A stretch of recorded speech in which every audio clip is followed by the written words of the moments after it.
decided to build a few new rockets.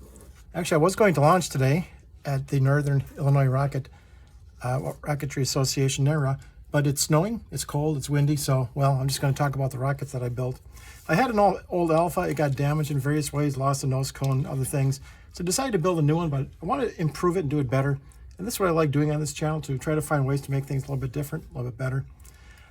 Here's the new Alpha that I built, and I just want to show some of the changes that I made on it.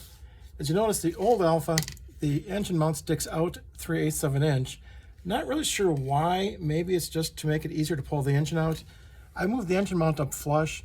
I think it looks a little bit better, but also moves the center of gravity ahead just a little bit.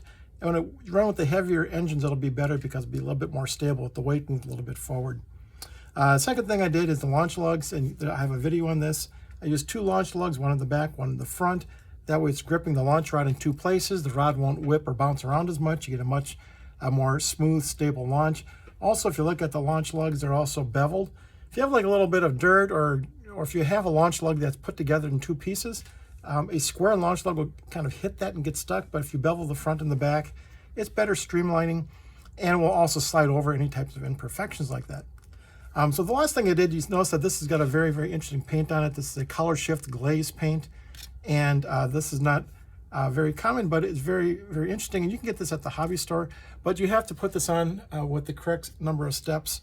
And I'd like to show what the steps are for this. Oh, by the way, inside of this is what I've been teaching on all of the other videos.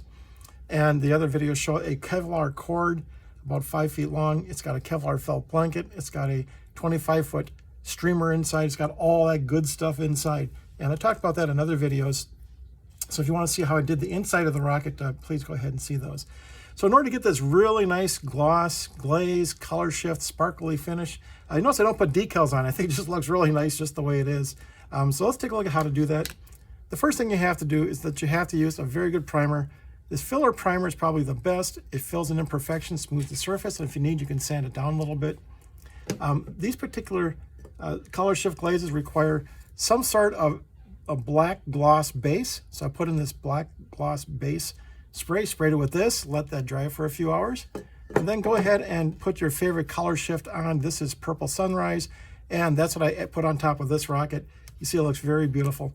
A Purple Sunrise color shift glaze. So again, new rocket, the Alpha, with several new modifications, and happy flying.